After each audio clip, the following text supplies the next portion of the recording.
I'd like to call to order the school committee meeting of May 4th, 2026. Please stand for the Pledge of Allegiance. Pledge allegiance to the flag of the United States of America and to the republic for which it stands, one nation, under God, indivisible, with liberty and justice for all. Hold silence. Thank you. The listing of matters are those reasonably anticipated by the chair, which may be discussed at the meeting. Not all items listed may in fact be discussed, and other items not listed may also be brought up for discussion to the extent permitted by law. A recording of this meeting will be available at wb-cam.org website. First matter of business is introduction of our new school committee member, Lexi Palmieri, who is not able to be here tonight, but we're looking forward to welcoming her officially at the next meeting.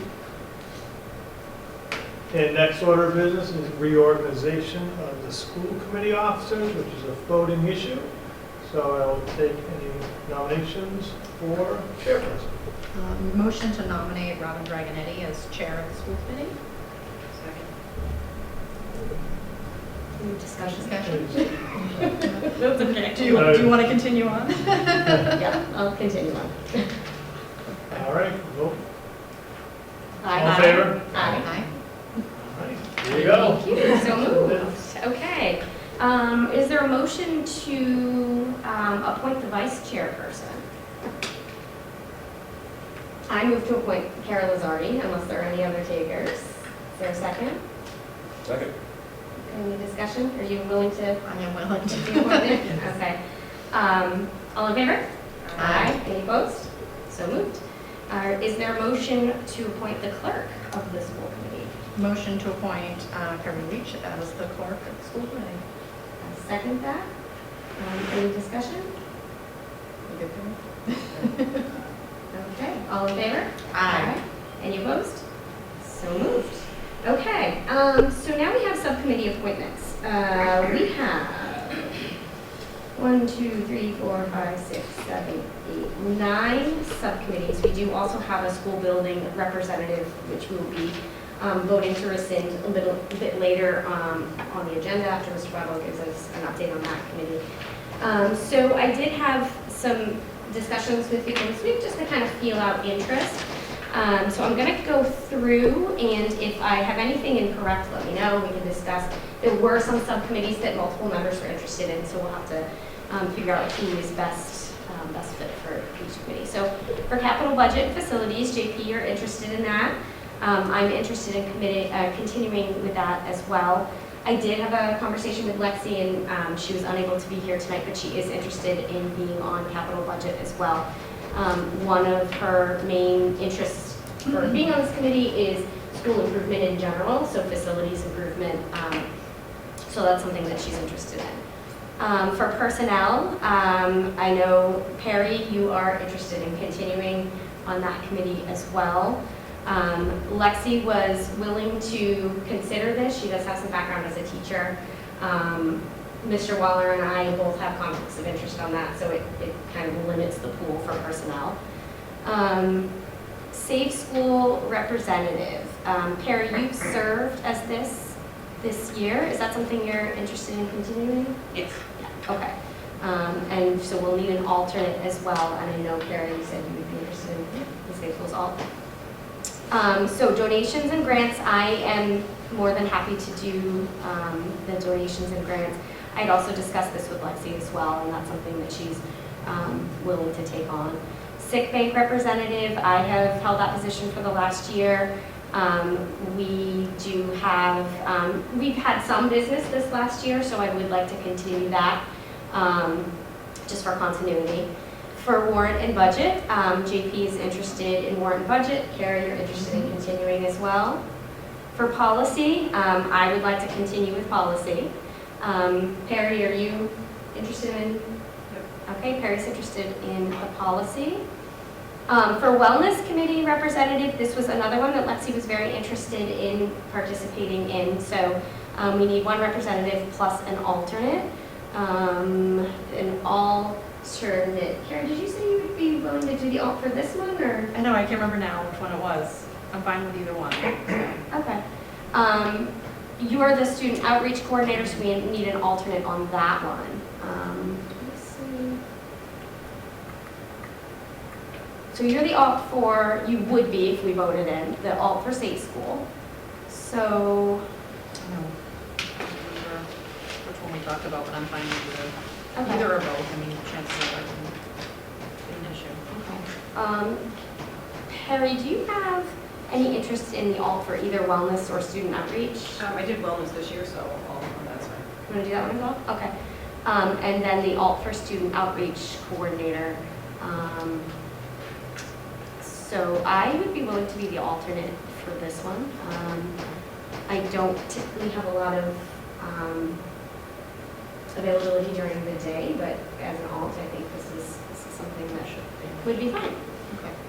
Okay. All right, so let's go back to the top. So for capital budget and facilities, I know that this is one that Lexi was interested in doing. We also have, the town has a municipal building committee. They last met, I believe you said 2024. July 2024. But I know that Jeff Ryan, the chair of the Board of Selectmen, is trying to get this up and running again, just to monitor buildings, not just school buildings, but all town buildings in town, to make sure that maintenance is being done, what needs to be updated, and just looking at those municipal projects. So we will at some point hopefully have a representative on that committee as well. I'm thinking that one might be a better fit for Lexi because she is interested in building improvement, whereas capital is more the fiscal end of it. But I'm open to any thoughts on that. Do you know how often they would meet? For municipal, I don't. Right, yeah. It seems like in the past it was more needs-based Yeah. when they had an agenda item, but my thought would be to be beneficial to meet a little bit more regularly, just to evaluate what's going on in school buildings, and maybe even around town. Yeah, so maybe quarterly? Yeah, again, Really, that's- we don't know. I know. Yeah, I don't know at if this they're point. looking to. But I know in talking to Mr. Ryan that this is something that, you know, he really does want to get up and running. So I do think in having a conversation with Ms. Palmieri, she's very excited to start. She has a lot of energy and she wants to get things up and off the ground. So I think this would be a good fit for her. Yeah. I think she would have the energy to get this going. So Basically, would it make more sense for it to be someone who's on our capital budget committee or a different person for, Okay, delegation of good question. duty? I mean, I know. to be, in discussing capital budget requests, JP and I weren't exactly touring buildings this Right. year. It was, it was more looking at the fiscal end of it and reviewing the information from the experts on what needed to be done. So there really wasn't a lot of that maintenance piece of it. It's more just looking at where our fiscal priorities are for building and school improvement. So, and of course, we can always discuss these things in open meeting Yeah. So, all right, is there a motion to, all right, I'll entertain a motion. So JP definitely wants capital I'll make a budget. motion to put Robin and myself on the capital budget and facilities committee. Okay. Any discussion? All right, all in favor? Aye. Any opposed? All right, so moved unanimously. Personnel and negotiations. I'm going to make a motion to appoint Perry and Lexi on the Personnel and Negotiations Subcommittee. Second. Any discussion? All in favor? Aye. Any opposed? So moved. I want to back up for a minute. We do actually have to appoint chairs of these committees as well. I just remembered this. So for personnel and negotiations, I think it makes sense for Perry, you to chair this, that you have the experience. So I'm going to move to appoint Perry as the chair of the Personnel Negotiations Subcommittee. Second. Discussion? All right, all in favor? Aye. Any opposed? All right, so moved unanimously. Backing up to capital budget and facilities, for a chair of this committee, I mean, Mr. Waller, unless you want to do it, Well, thank you. okay, okay. So is there a motion for chair on capital budget? So that would be, Motion to appoint Robin as chair of capital budget facilities. all right, is there a second? Discussion? All in favor? Aye. Any opposed? So moved. All right, Safe Schools representative. I'm going to move to appoint Perry as the Safe School representative and Kara as the alternate. Is there a second? Second. Any discussion? All right, all in favor?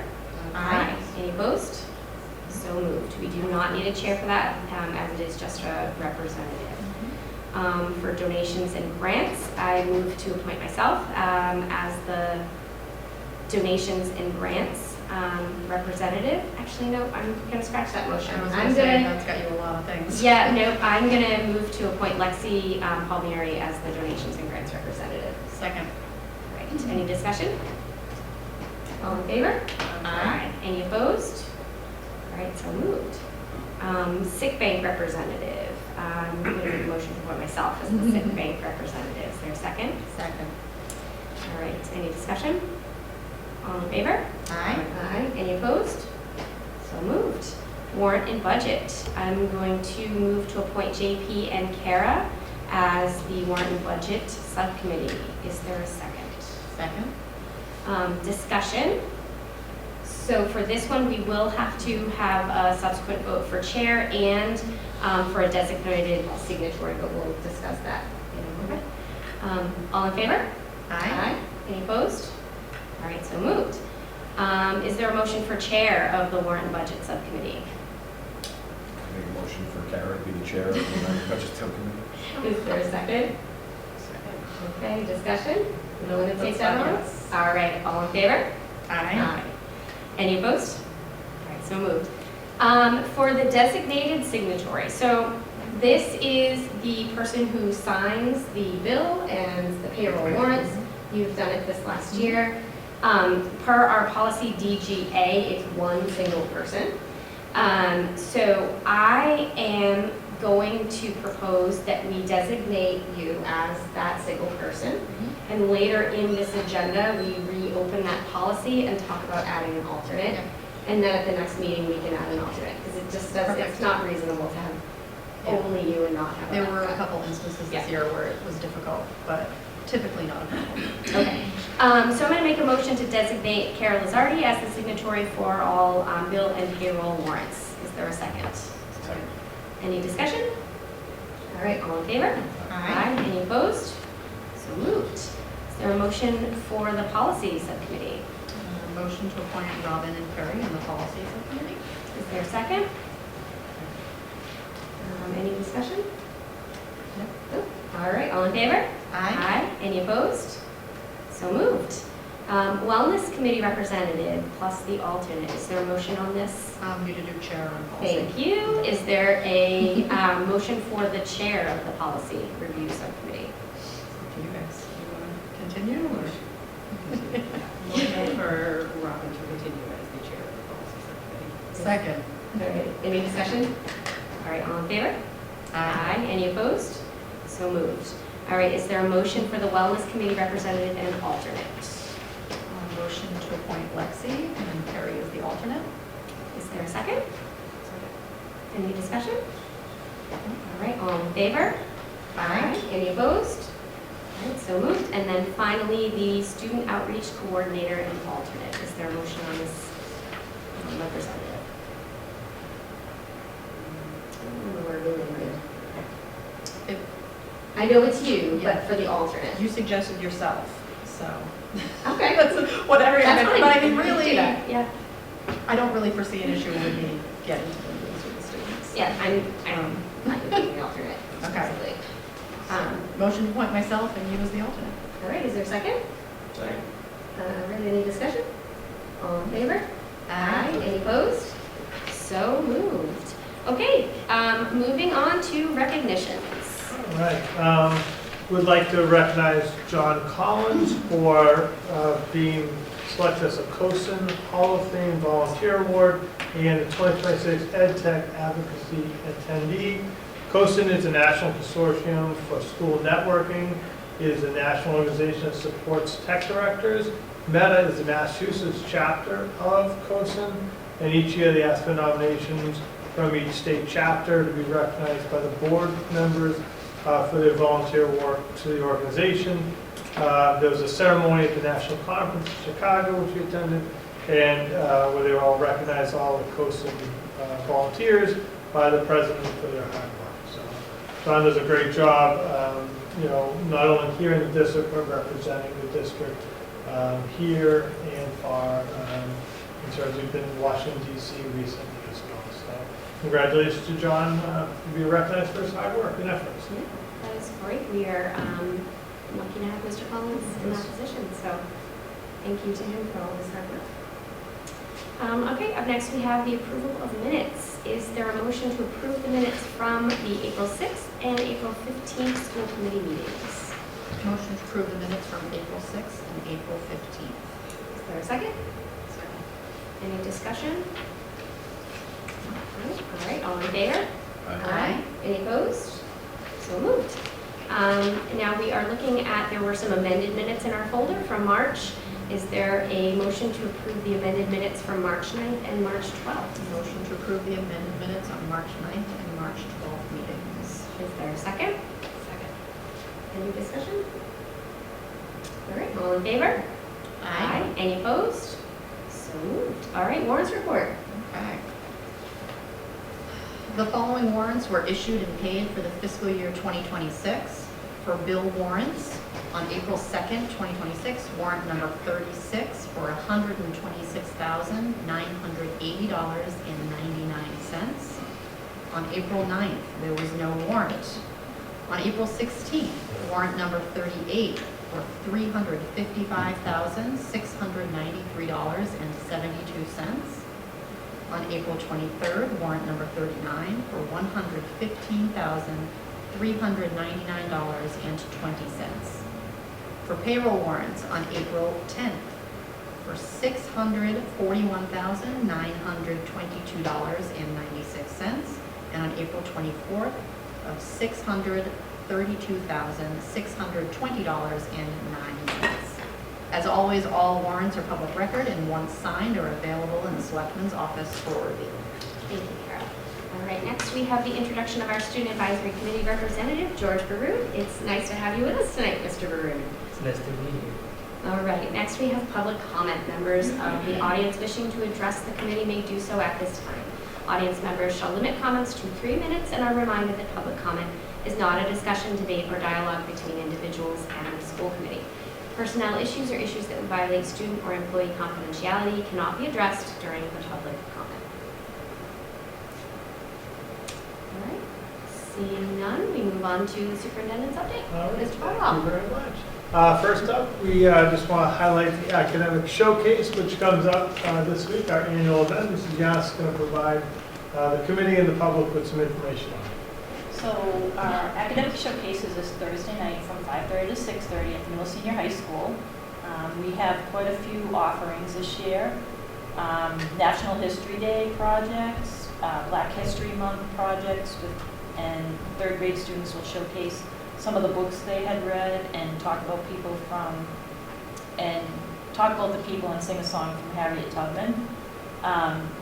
Some wit and wisdom illustrations and posters and poems, royal family tree posters from the high school 8th grade Spanish students. The RLM Student Council will be there talking about community outreach to start a paper recycling program. We'll have some higher order AP language rhetorical speech analysis, some narratives that go along with wit and wisdom, a potato pet project from our kindergartners, a mud garden from the preschoolers, animal behavior lab. That was quite a popular one last year, middle senior high school. Human body systems, some middle senior high school social science projects. Mrs. Jufrey will model a pride assembly from Howard School. Owl pellet dissection. NHD projects again, artwork, which is a big draw. Last year, that art gallery had so many people down there, so I hope everyone attends that. Space projects from 6th grade, and spring concert music from the middle senior high school choir, and then some coding done by middle senior high school computer science students, and always popular one, announcements and green screen activities in the TV studio. So we have quite a bit of talent to be showcased this year. So it's just an hour, but it's packed with information, technology, fine arts, student learning, and lots of great students coming in to volunteer their time and our staff. You said that was Thursday? Thursday, Thursday. 5:30. It was great last year. Yeah, last year we had the bowl, Oh, The- yes, Yeah. yes, for donations. yeah, we don't have that this year. But the art studio will still be a big draw. Yeah, that's awesome. Any questions? Thank you. Just an update. He's coming up later Oh, okay, in sorry. the agenda. Sorry. A quick update on school choice, where we're at right now for next year. So we have started to send out acceptance letters. We did put a deadline of May 1st, but we did get contact by a few families saying they need a little bit more time, which is understandable, but we want to make sure we're trying to get as many out there and get this done so they can start getting information to guidance as soon as possible, so it's not happening over the summer. So for current choice letters, we sent out to 19 students in grade 9 and 2 students in grade 10. We're talking specifically grade 7 to 12. We're still waiting to make some decisions. It should say, 7, 8, 11, and 12. We're just looking to make sure we have complete applications before we open them up. Just so you know, so for our southeastern applicants, we have had 18 students accepted and 23 on the wait list. One of those students that was accepted has declined. Of those 17 then, 12 are West Bridgewater residents and 5 are non-residents. So they're technically choice students, but they'll pay for the funding through their own school district. At the elementary level, we continue to move a little bit slower. We are looking at siblings right now. Can I pause you for just Sure. one second? So back to the Southeastern acceptances. So that's 17, so that would open up 17 spots. Correct. What is it traditionally? I know that the folks that do the lottery system. Just around 20.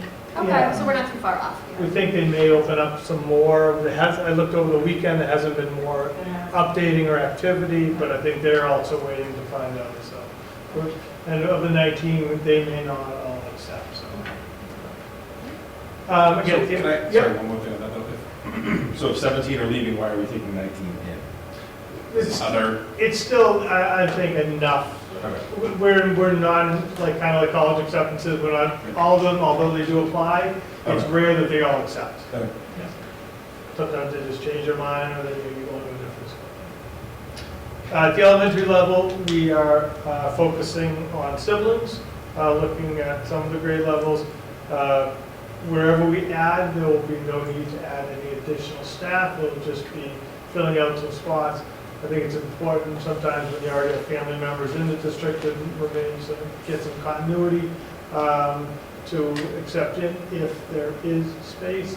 And again, some of our classes we're able to do that, but not to the point where we need to add. So we are starting to send out some letters to the elementary students this week, and should know more by the middle of May. And again, working with the principals to make sure we are keeping the class sizes appropriate levels.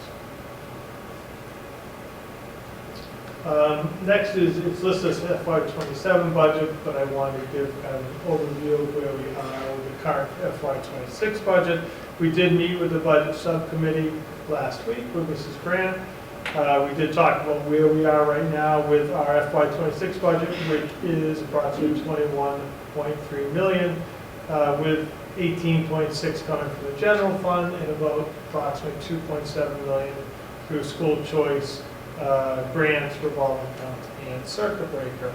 So as we enter or finish up quarter 3, we are within budget and on target, spending a little over $12 million, which is approximately 65% of the budget on the cash basis, knowing that some of the funds are encumbered for things over the summer, especially summer pay. I don't know if any subcommittee members want to comment on anything, or?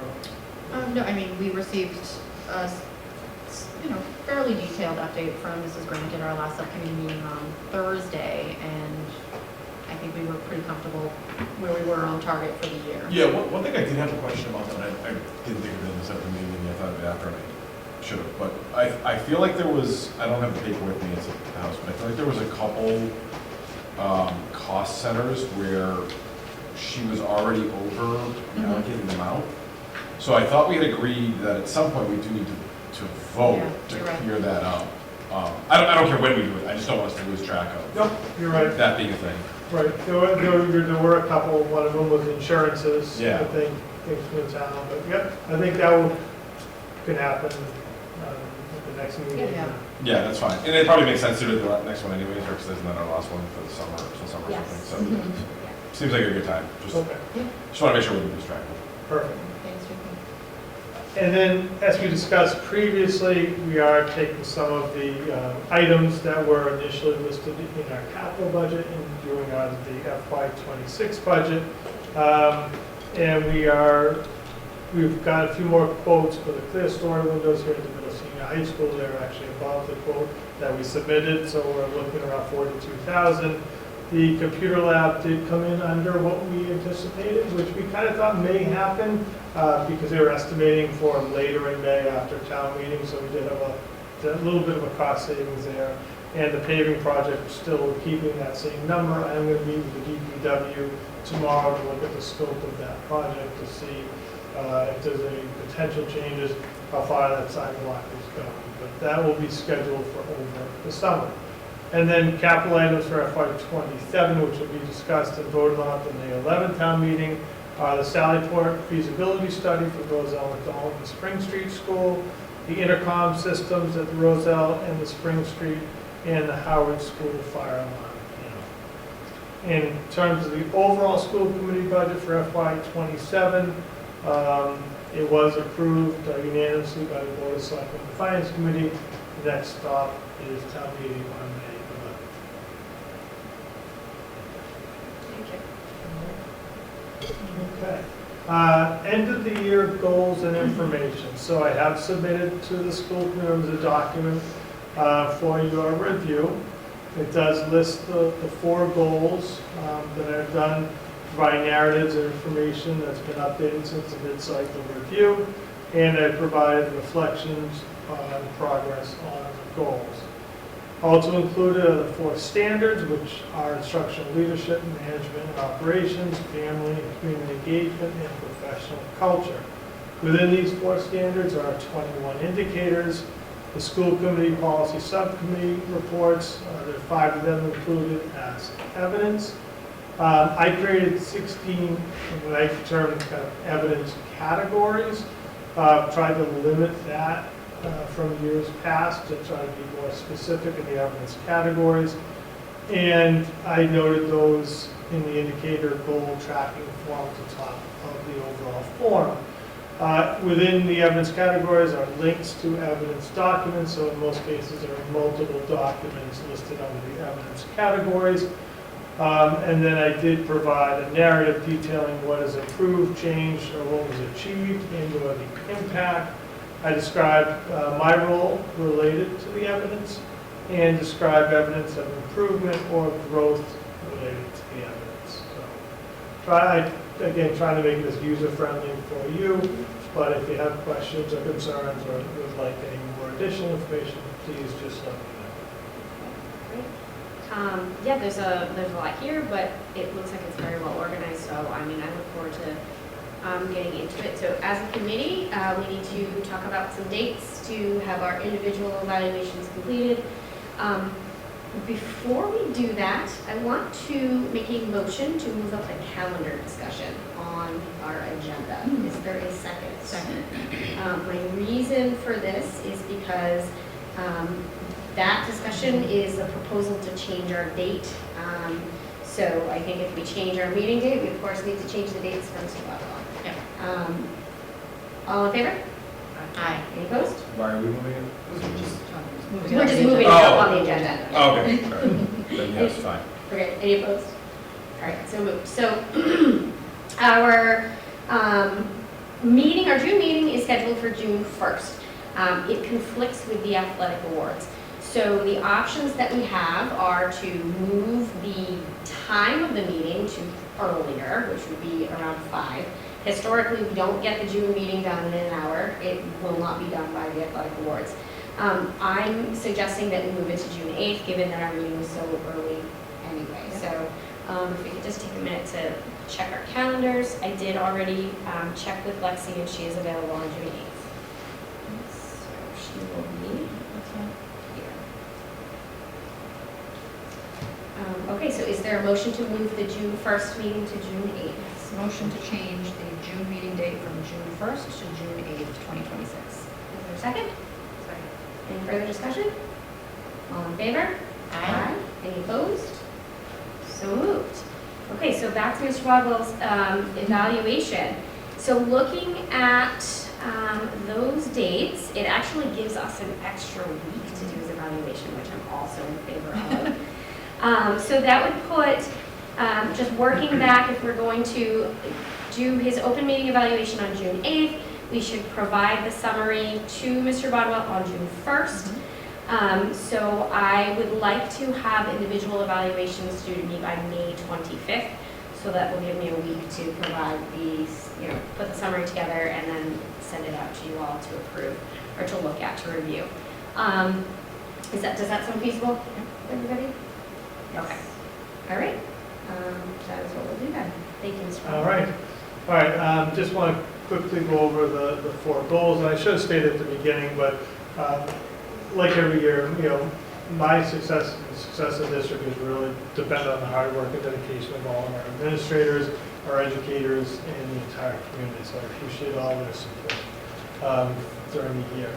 So the first goal had to do specifically with the school building project. A lot of this is somewhat repetitive, but we had some new information as well. But again, throughout the year, communication was key in terms of emails, text messages, the website, project website, newsletters, school committee meetings, coffee hours, and social media, getting information out about the project. And even with a failed vote, I think it's good to get that information out and people continue to be talking about it. Throughout the year, attending school building committee meetings, community forums, community groups. We met with many of them within the district. Open houses, met with the ZBA, Board of Selectmen and Finance Committee, completing all paperwork required by the MSBA, and submissions were done on time, and collaboratively worked with the MSBA and DESE when they needed feedback on the submissions. Participated in the sustainability subcommittee meetings, safety meetings, and technology meetings. Work to create documents, handouts, website information, and visuals for the public to inform and educate them. Met regularly with the building project team, the chair, our OPM, and our architect, PMA, and HMFH, and our WB admin team. And then leading up to the town meeting, presented information at the special town meeting and answered all relevant questions to the public. After the failed vote, we met with PMA, HMFH, the school building committee chair, and a town representative to guide me to determine next steps. And we initiated discussions with the town administrator to volunteer to be part of the municipal building committee, along with hopefully the school committee representative. So just this week, we got a final notice that we are no longer within the project, and I did get contacted by a few people involved in the project on our team, and we appreciate all their efforts and disappointed for all of us. The second goal had to do with instructional leadership and making some changes to hopefully advance our district. So I continue to be highly visible at schools as often as possible. The goal to be in multiple schools per day, and be visible at school events. conducted informal and formal walkthroughs in classrooms with administrators and provided them with feedback, spent time in schools, in classroom settings, as well as less structured settings such as lunch, arrival, and walking in the hallways. Created and administered district surveys to families, staff, and students in grades 4 to 12, focused on the climate and culture, bullying, and institutional self-evaluation.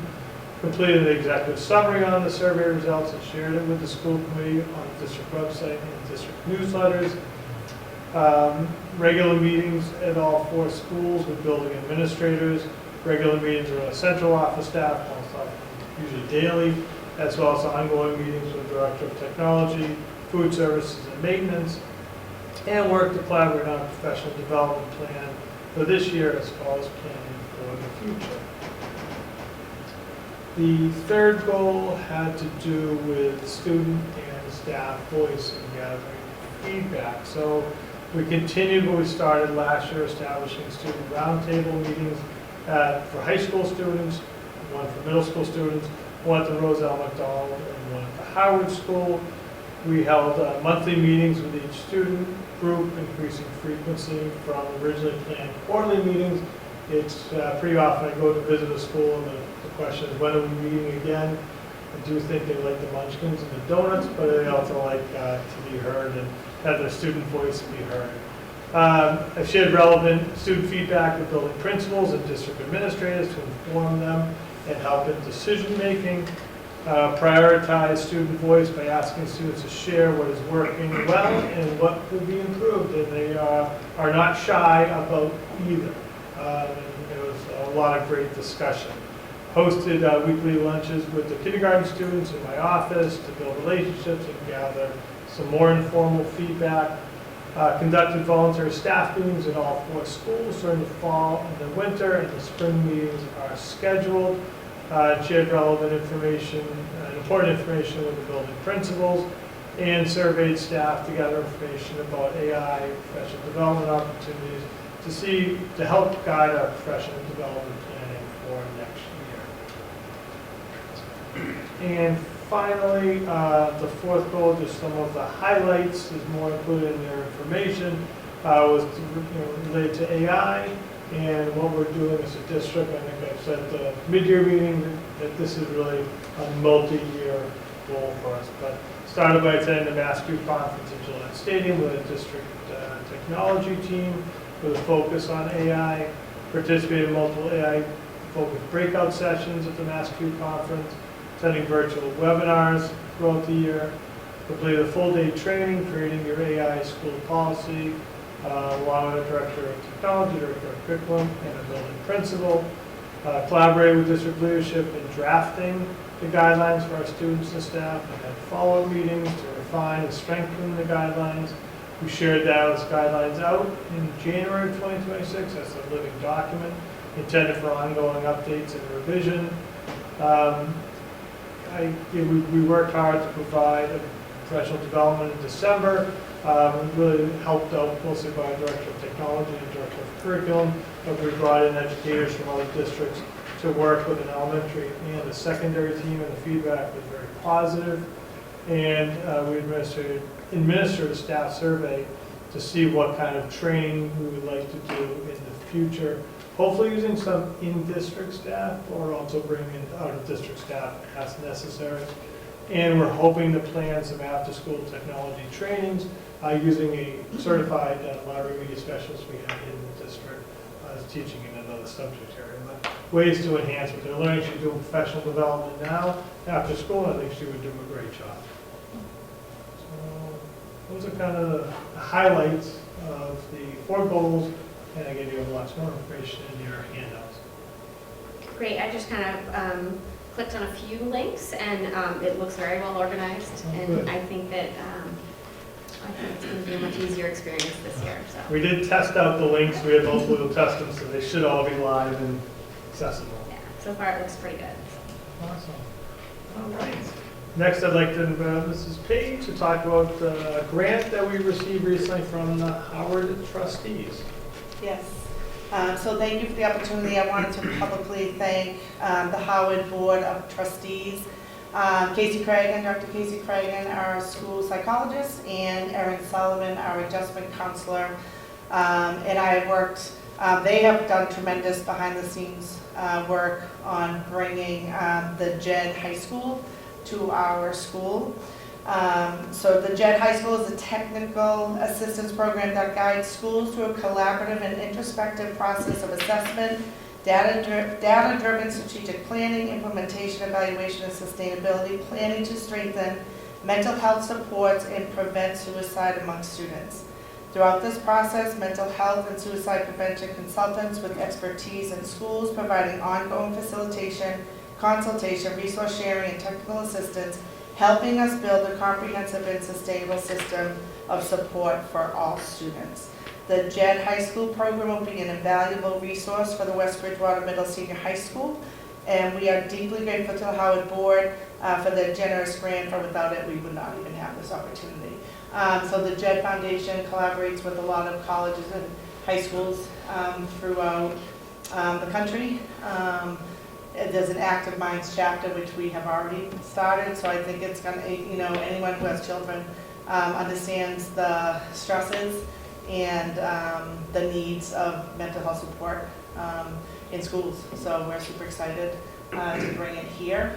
It is a 3-year program, so this is getting the first started, and then there are grants and so forth to carry us through for the remainder of the 3 years. But there's been great positive feedback on it, and we're really excited to bring it here for our kids. It's great that our staff and our students are very invested and very Yes. excited about this, so it's awesome. Yeah, I'm looking forward to an update on how this Yeah, goes. it's gonna be great. It's gonna be very positive. And the Howard Board, along with the grant, will be updating them with data and stuff. Thank you very much. Next, we have a spring/summer sports update from Ms. Hamill.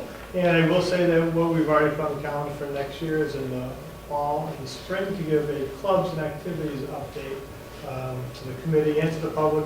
And we've also we're redoing the website so we make sure we have a list of all our clubs and activities, so kids and parents can go find out what the clubs are and who's in charge of them. Thank you. Hey everybody, well thank you. Always love chatting about our athletics, all of our kids. So thanks for the opportunity.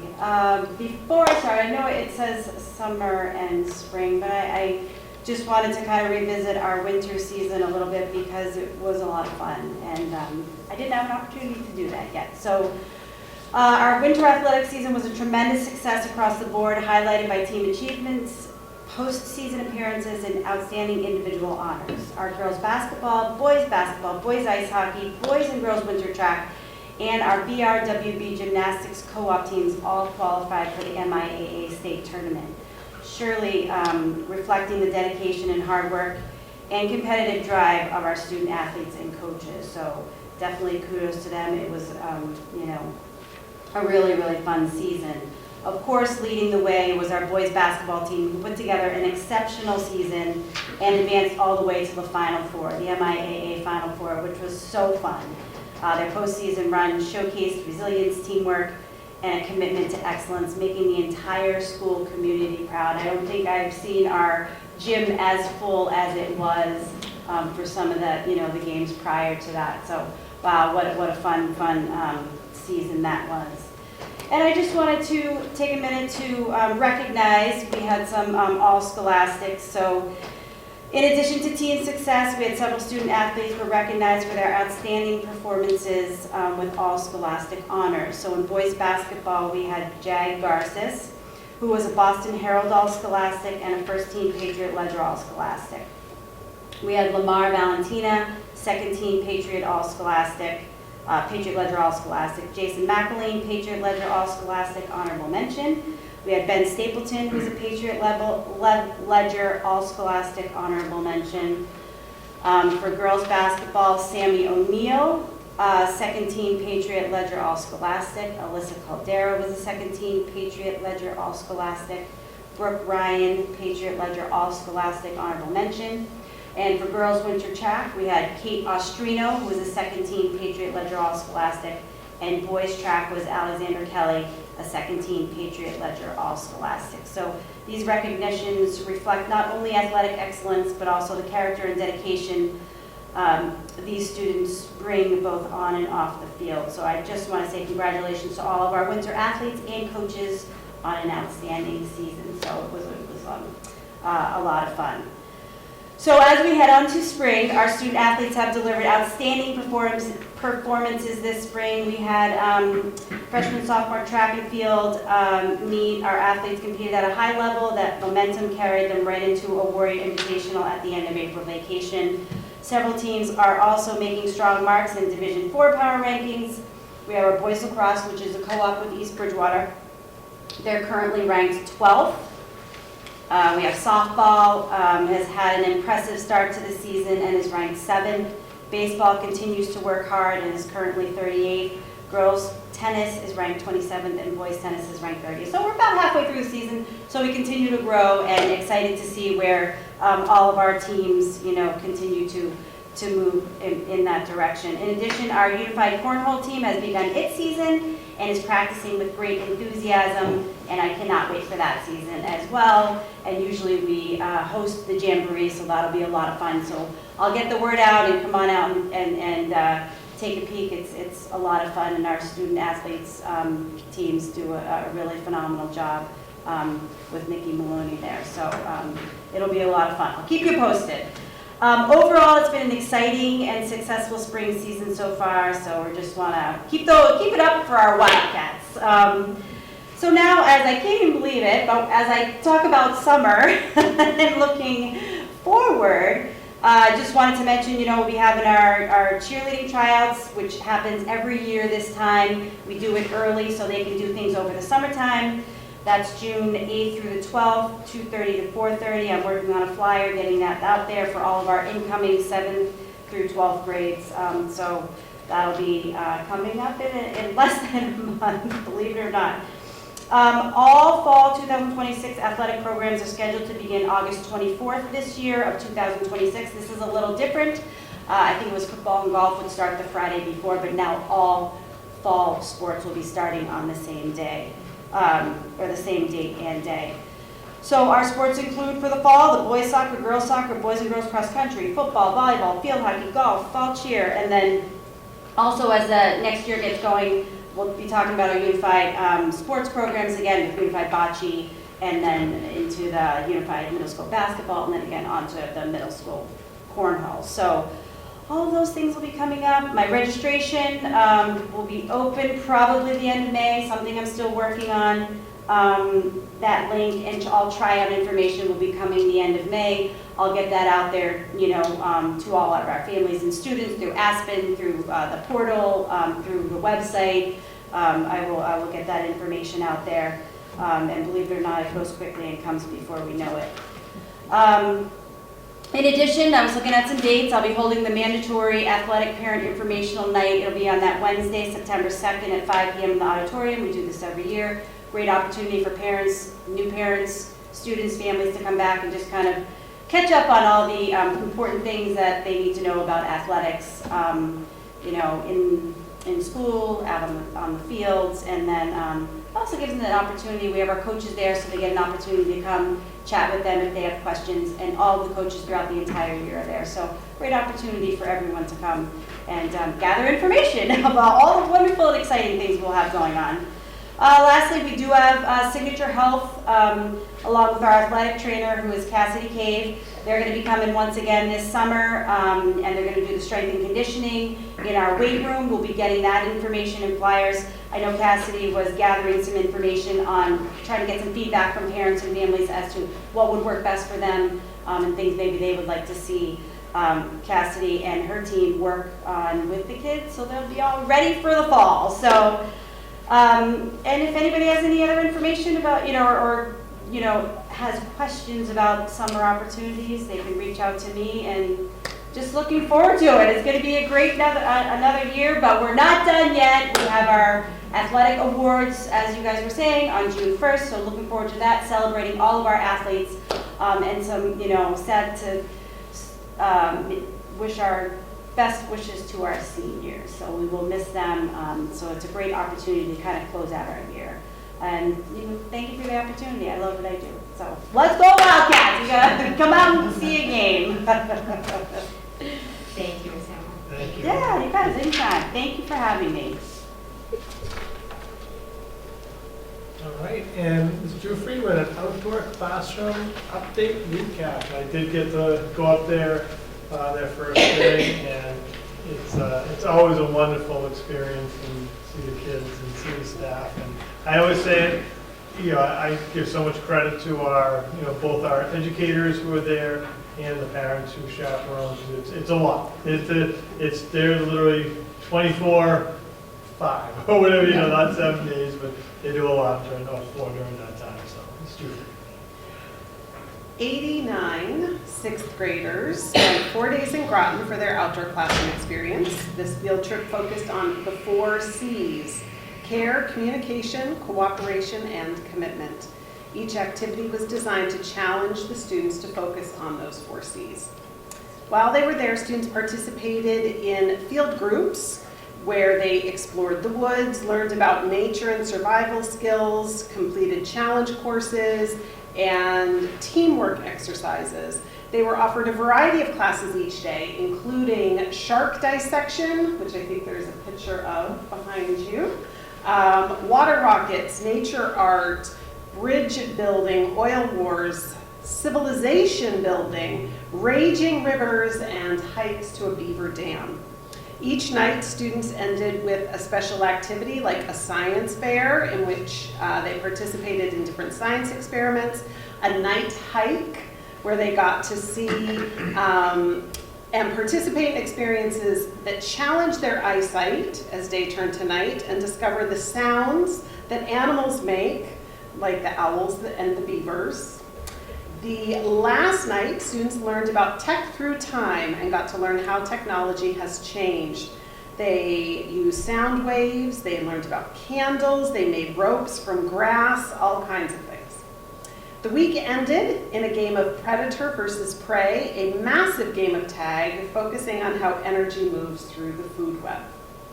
When the students returned from the trip, they filled out a survey about their experiences, and I have some of our favorite quotes from that. They were asked how they grew at Nature's Classroom, and here are some of the responses. I grew by expanding my social skills, and I started to enjoy hiking more. I was brave, and I left my mom. I worked with other people and got to know people. Now I can go to sleepovers and do things I normally wouldn't. I learned a lot, like how to make a fire and how to go on a hike and be safe doing it. I learned how to comfort friends in need. I was nervous at first, then we got settled in the cabin and I felt more comfortable. I showed perseverance rather than giving up. I became more outgoing and started hanging out with people I don't usually hang out with a lot. I interacted more with people I don't really talk to, and I got out of my comfort zone. I learned that I am more strong than I thought. I learned about being a roommate and collaborating with others in a small area together. I made new friends and learned about survival and resilience. I also learned how to work with other people I don't talk to or who I don't know at all. I feel like I have become more independent as well. I learned that you don't have to have your phone to have fun. Go outside and experience the world, and you might find that you are capable of doing something you never thought you'd be able to do. My relationship with my friends grew, and I made new friends. Many thanks to the school committee for their continued support of this experience. And again, a thank you to the Howard trustees for a generous donation that made this trip possible for some and reduced the overall cost for all. Thank you. Thank you. Thank you, Ms. Jufrey. Thank you.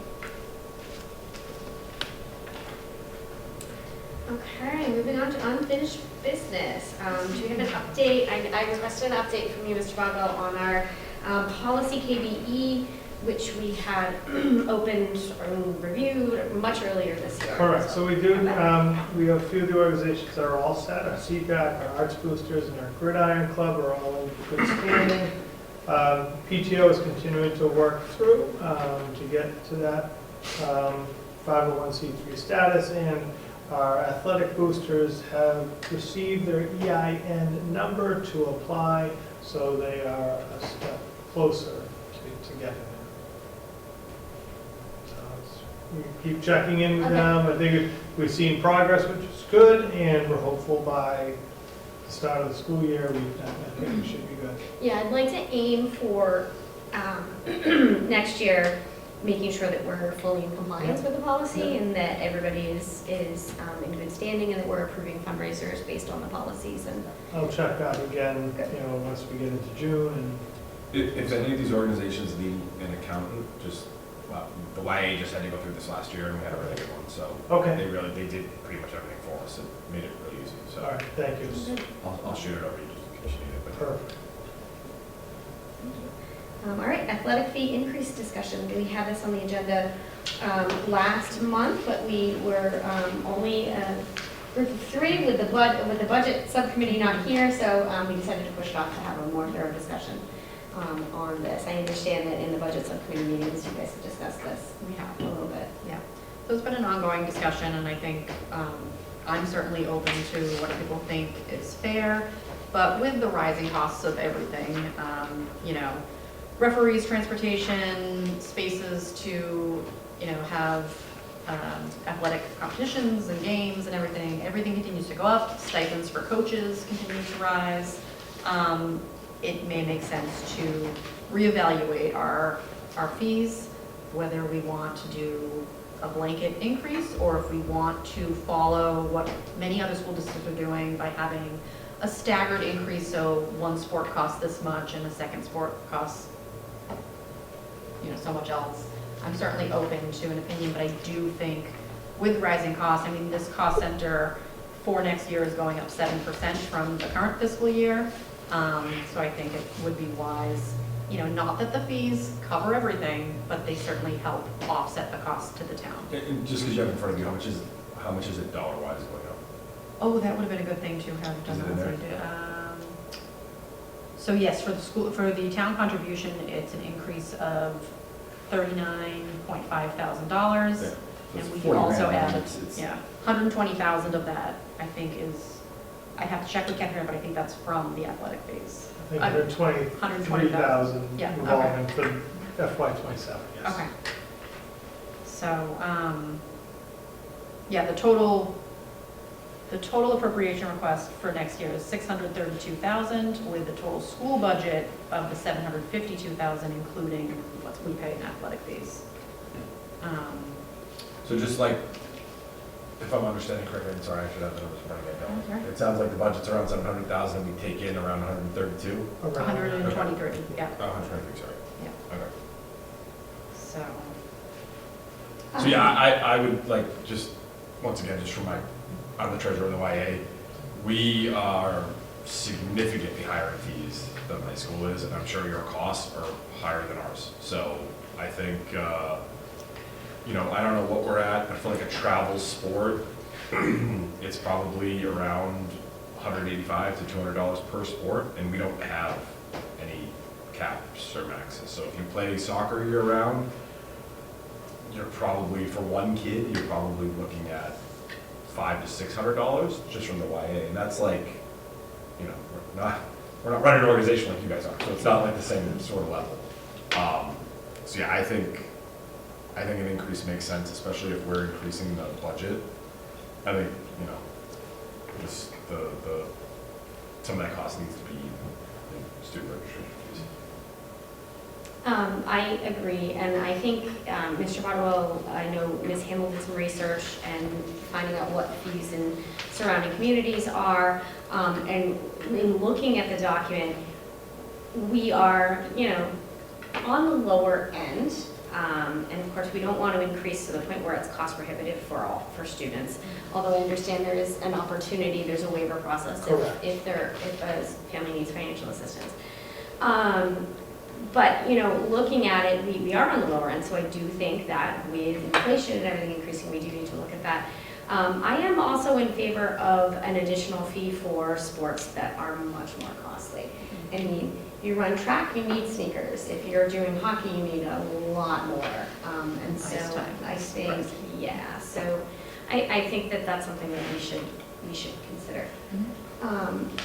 Do we have that data, like the costs per That's sport? or is So that too we're, granular? for our co-op hockey programs, we are a guest, not the host school. And I'll be honest with you, I'm not exactly sure if we paid, I think we paid per student participating. Did They we don't find have- out from East Bridgewater if I think they, I think well, they're, do they charge an increased fee for I hockey? think they're $350 across the board. I believe that's the number I said. Yeah, that is, I think it's that's across correct. the I just board. wasn't sure. if we Yeah, were no, it's a talking good about question. They did not indicate anything different. hockey. There are quite a few that do the tailored, like for hockey or Correct. So, you know, just looking, a few of them, I'm not gonna run down the list, we all have access to it, but just for the public's benefit, you know, looking at Weymouth, they are on the lower end, they're $200, and football's $250 with hockey at $400. With something like Weymouth, I would guess that that's a per sport. Yeah, Where we that was a are per sport. $300 Yeah. to play sports for the year. rather. Yeah, it's kind, that's So it's very low. essentially Yeah, like good point. $100. Not to interrupt you, another one that I Very noticed is not on this list, that we also have a co-op team is VR. Yeah. So EB and VR aren't on this list, which I would be kind of curious. We are but $600 a sport. 600 a sport? A sport. You know what? I didn't see that on the Yeah, so we co-op with VR for gymnastics Gymnastics, only. yeah. Yeah. Yeah.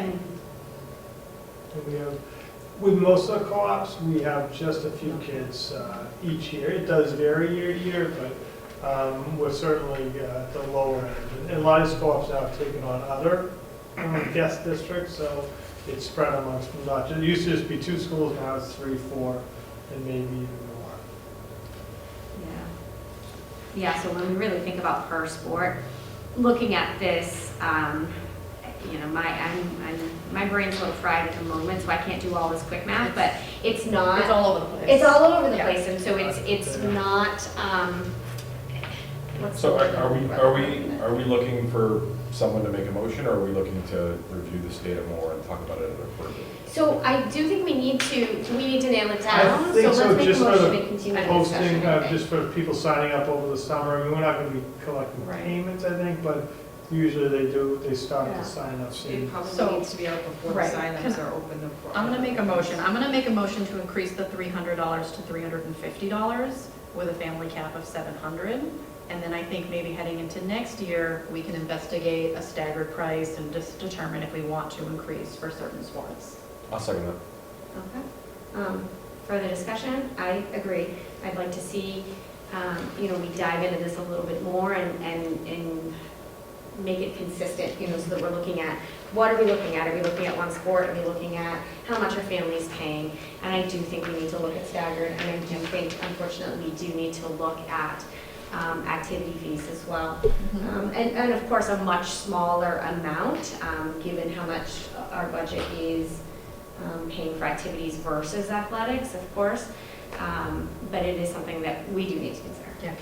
I think it's good, Samuel broke it down with the number of participants doing one sport at 192, 122 students doing 2 sports, and 43 students doing 3 sports. So again, that may change a little bit year to year, but I bet that's a fairly consistent ratio.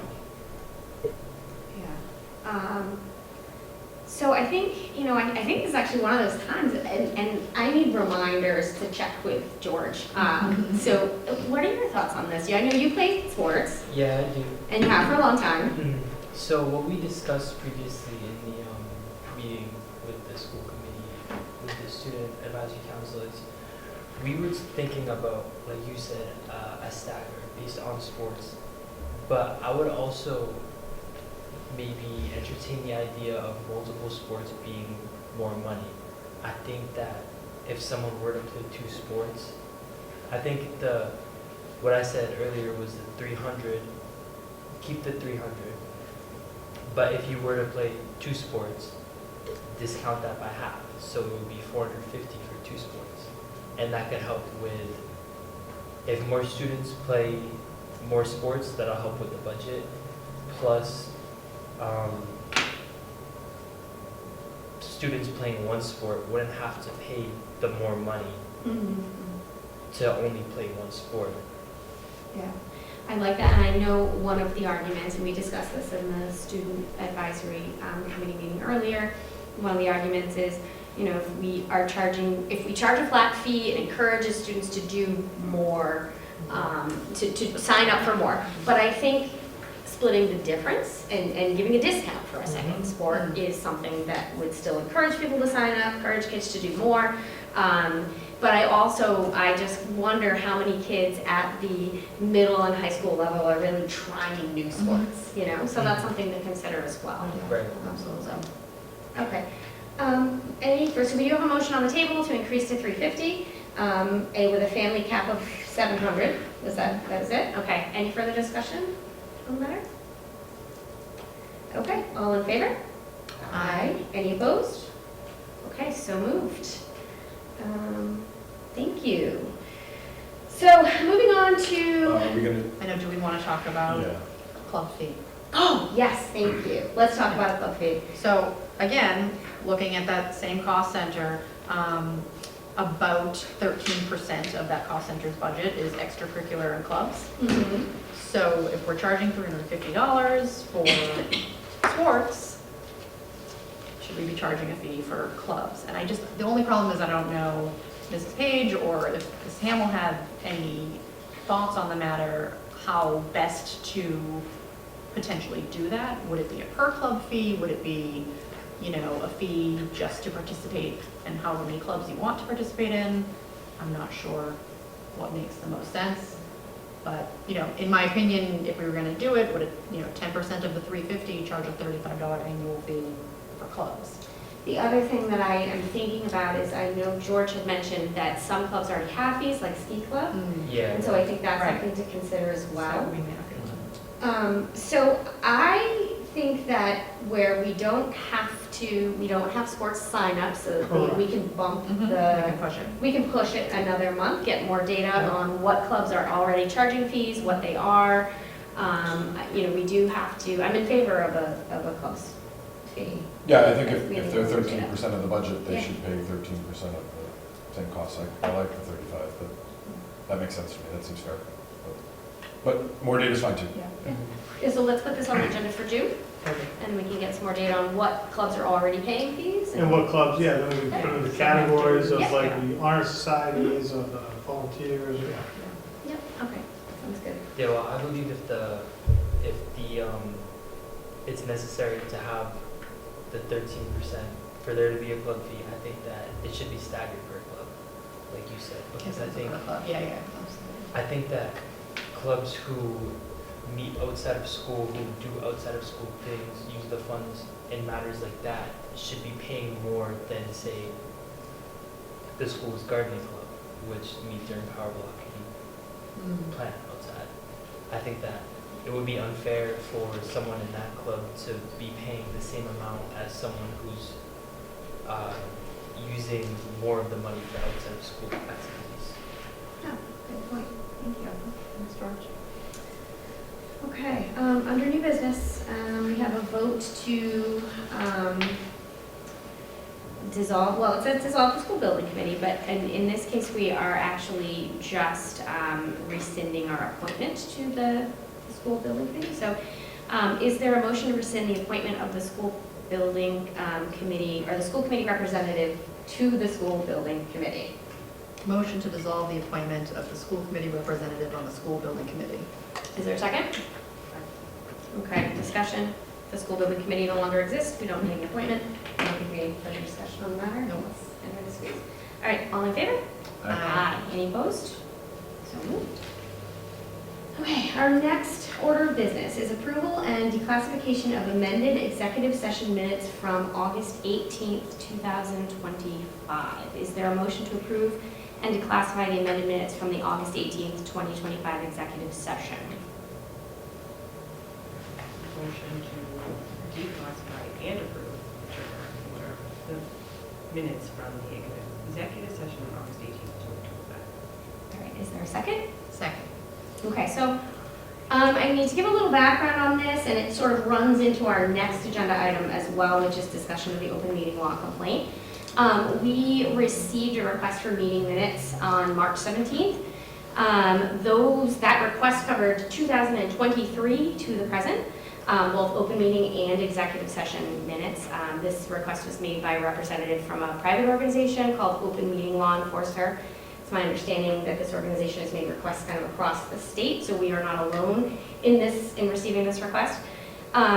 So on March 26th, all available and approved minutes were provided with the explanation that more would be sent after declassification at our April meeting. So if you recall, at our last meeting, we declassified some executive session minutes. So on April 6th, which was our last meeting, I sent over those declassified executive session minutes. And on April 7th, the very next morning, the complainant or the individual filed a complaint against the committee with the Attorney General's office regarding our executive session minutes. And the complaint was that the minutes were not containing sufficient information to fully inform the public. So the way, and I'm learning this, I spent a lot of time chatting with district council on this and how to move forward. But the way that complaints work with the AG's office is that the complainant makes a request or makes a complaint and then makes a request for reparation. In this individual's request, he requested that we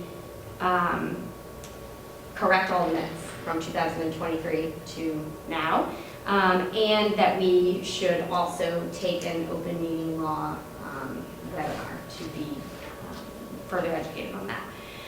One of the challenges with this, unfortunately, is that most of the minutes written during this time were written by clerks that are no longer on the committee. I'm the only one still here as a clerk, and of those minutes, there was only one set of minutes that I could go in and add more detail, and that is the August 15th session. So that is what I did. I went in, I added more information. In reviewing the law and reviewing the training that we've received through MASC, I mean, we're all doing the best we can. We're all volunteers doing this. And I think that the silver lining of this is that we're improving our process and we're learning what those minutes should actually look like. Does anyone have any questions on this? So what will happen tonight is once we approve these minutes, I will then send those off to the complainant, and hopefully that satisfies him for that particular set of minutes. All right, so we have a motion on the table to approve and declassify the amended minutes from the August 18th, 2025 executive session. All in favor? Aye. Aye. Any opposed? So moved. Okay. So just to kind of run into that next agenda item, what happens next is if our reparation does not satisfy this individual's requests, he can then escalate it to the Attorney General's office and they will assign an attorney to review the complaint.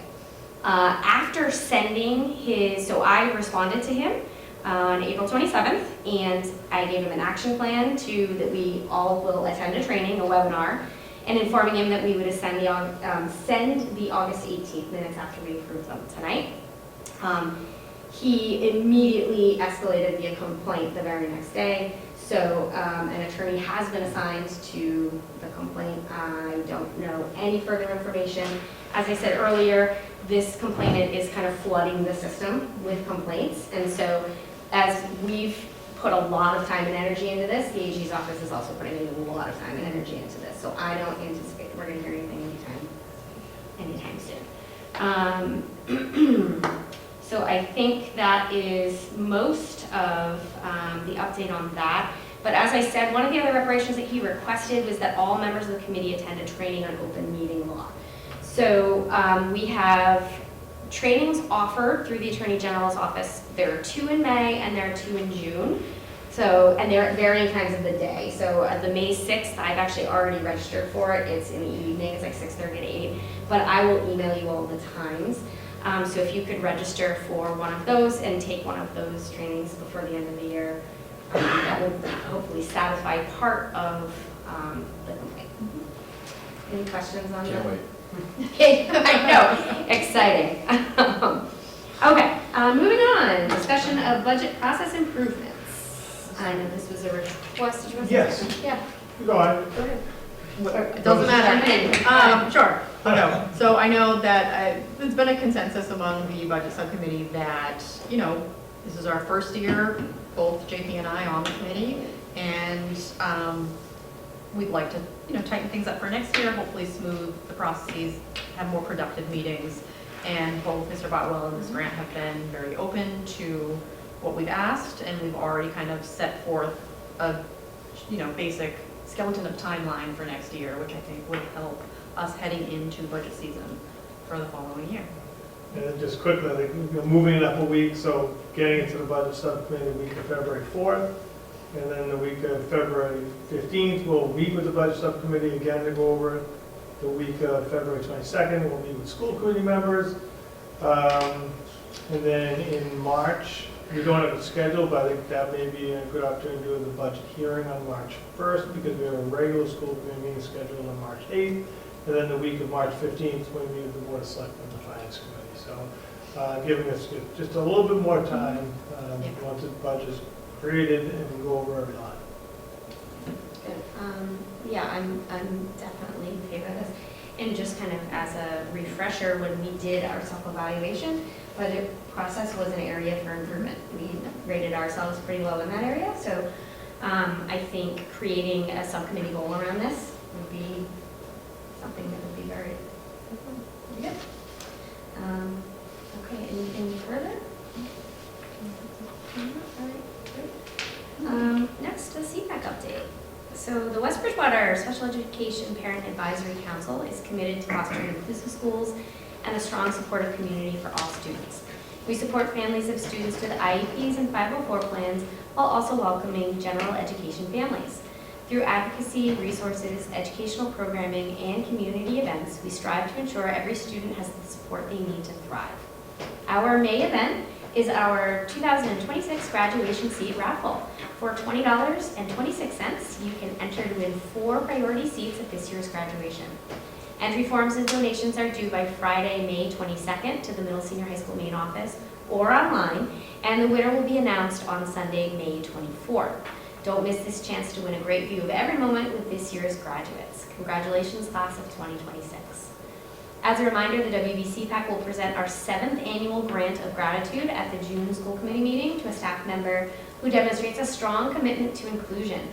We welcome nominations for any teacher, therapist, staff member, or administrator, any staff member in this district who goes above and beyond to support inclusive practices.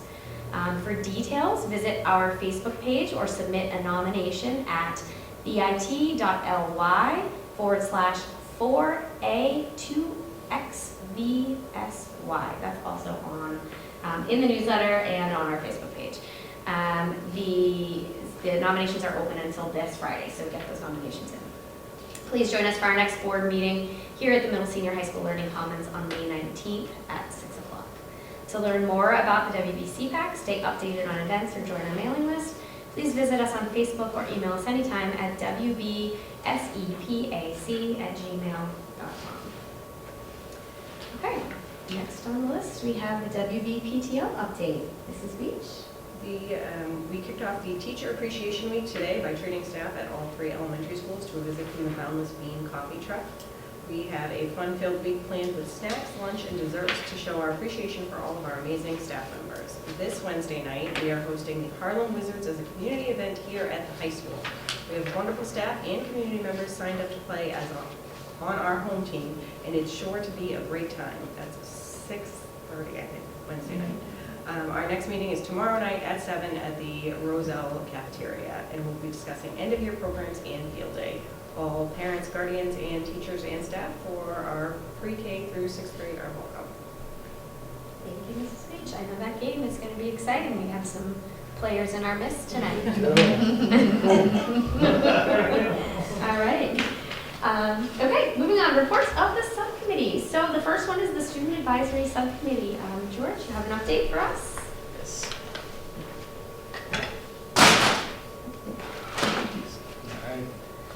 Good evening. On behalf of the Student Advisory Committee, I would like to share a brief overview of student experience and feedback. Thank you all for the opportunity to speak here tonight. So one concern that has been previously addressed is the issue of Chromebooks blocking educational services. However, I am glad to share that after a constructive meeting with Mr. Collins, steps have been taken to address the issue and students have noticed considerable improvement. There are still blocks on non-educational websites, however, there is no issue with educational research being blocked. On the topic of computers, there have been complaints about the sign-out process for senior privileges being long due to the computers being slow, but I believe this will be an easy fix since we have computers that are not in any use. On the topic of the schedule, student feedback has shown that students are relieved that the schedule is going to remain the same for next year. Students have reported that stability in their routines help them manage time and remain focused academically.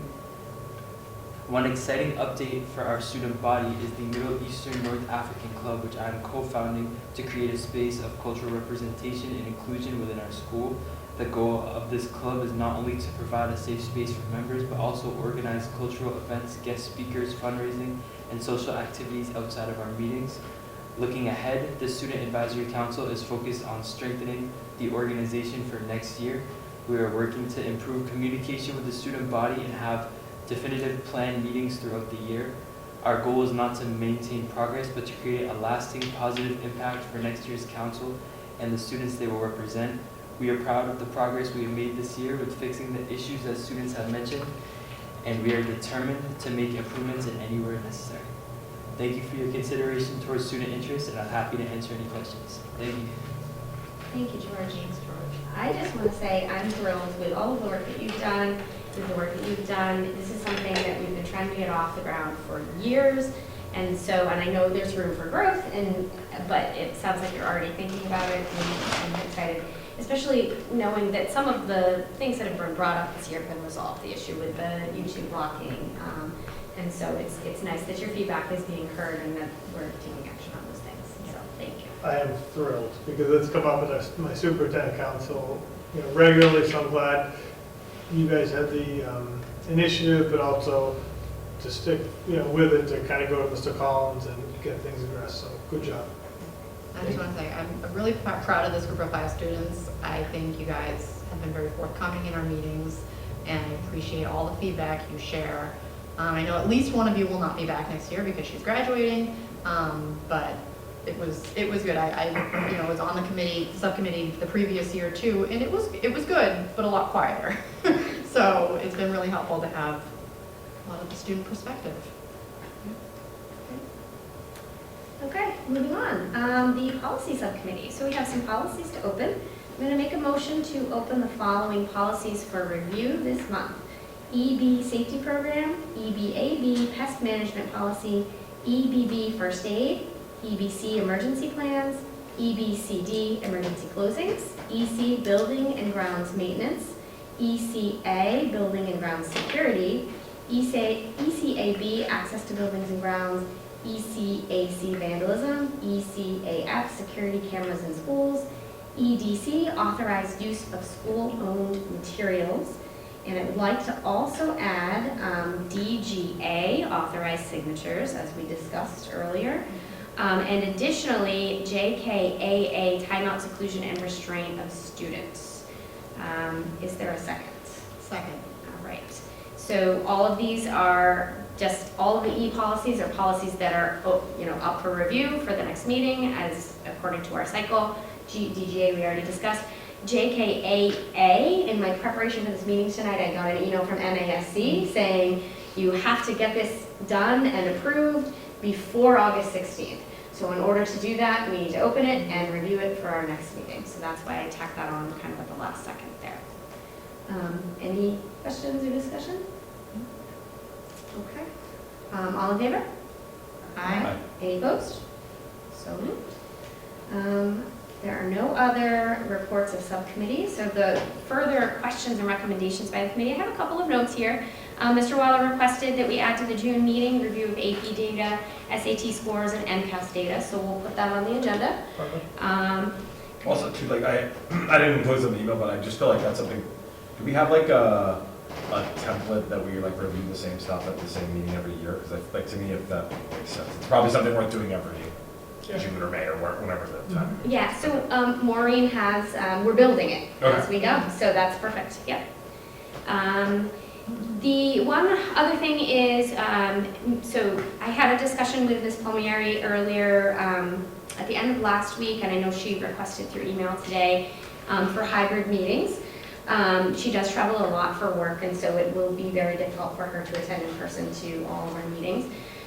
It's my understanding she does travel towards the beginning of the month, so that might be difficult given that our meetings are scheduled at the beginning of the month. Under the open meeting law, we are permitted to have a remote attendance, but just briefly looking at the rules, we do need to vote to approve that, I believe.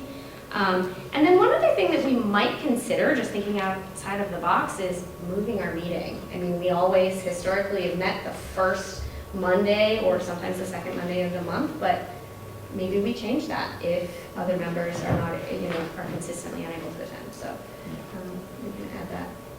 Any thoughts on that, or? No, I mean, I agree. I think with all of the voting and the ability for anyone in attendance, the public to hear us, the different speakers that we have, hybrid meetings seem like they could be a nightmare if they were ongoing. I'm open to trying anything if it's something that's technically feasible between WB Cam and Mr. Collins, if we can get it off the ground. But if it's an easier solution to move the dates so that we can all be here in person. Yeah, I'd rather move the date. Yeah. But Right, Yeah, I'd so- like to avoid virtual meetings where possible. I think it's important to be in the room together. Yeah, I think, so I do some hybrid meetings through my job, and my experience with it is they are very difficult, especially in a room this size with ceilings this high. It's going to be hard for a remote attendee to hear the discussion and for us to have an in-depth, cohesive conversation on the matter. The other piece is that all votes would have to be by roll call, which will be difficult for the minutes. So, I'm in favor of just, like Mr. Waller said, moving the meeting if that's what we need to do, just to make it easier so that everybody can participate. So we can discuss that at the next meeting, and I believe Ms. Palmieri will be able to be here so we can have a more thorough discussion. One other thing is I received a request on Sunday from a community member for the committee to consider and hold a vote to approve a beer truck at an upcoming fundraiser to be held on school property on May 30th. So under Mass General Law, serving alcohol on any school property, there are laws around it. It needs to be done outside of school hours, and it needs to be approved by the school committee before the event. So unfortunately, the request came in yesterday, and our agenda was already set, so we cannot vote. We can discuss it briefly tonight, but we cannot vote on it tonight. And unfortunately, again, their event is May 30th, which is before our next meeting. So, but it's worth kind of having a brief conversation about that, kind of gauging feelings, and whether or not we should discuss this as something we want to consider and vote on at a future meeting for later events and later requests. So, does anyone have a thought? I'm curious, what's the event? Does it matter? So it is the J-Strain Yep, it's fundraiser. the J-String fundraiser. They're having a 5K and kind of a family fun day on it's May 30th, as I said. Correct. So, I'm assuming they still need to go through like the normal process with like the police and everything too, right? Yes. Like we're not the. Board of Selectmen, I think, as Yep. well, so. yeah, so they will have to acquire a one-day liquor license through the police department. It's just there's kind of this added step because it would be on school property. So that's really the only piece that we consider is whether or not we want to allow an individual, even if it is a charitable organization, to serve alcohol on school property. So is the request for us to meet again before their meeting and vote on this, or no? Well, so Or are we that's, just talking in like general I'm terms? talking in generalities, Okay. but if anyone has any strong feelings on the matter, we can schedule a meeting to do that. I have mixed feelings on the matter, to be honest. Yeah, I do too. I am fully in support of the organization and what they're doing, and I know that the Jace Train and the Jace Russell organization is very near and dear to a lot of people's hearts in this community. But, you know, when I think about Family Fun Day and having alcohol at this event, I'm just not sure if that's something that we should be promoting on school property. Well, I would go even more general. I think we take the organization out of it. I think Yeah. we just make a policy of whether we're gonna allow anyone to do it or Right. no one to do it. Like, Yeah. I don't think we Yeah. even, Yeah, I think that's a. I don't think we even factor in the cause or the, because then it's, You're right. It makes it it just much makes bigger. it way harder, yeah. Yeah, you're right. You're right. So- Just historically, the only time it's ever been done on school property was when they took down the old high school. They did a night event, it was 2015. It was, you know, very limited, it was a 21 and older. Okay, so that was gonna be my question, Yeah. was that a family event or was it a? not, it was not, I think it was Okay. 21 and older. Okay. All right. But yeah, I like your point. I think making it as clean as possible, taking the organization out of it. So I think that that's something we should consider and talk about at the next meeting.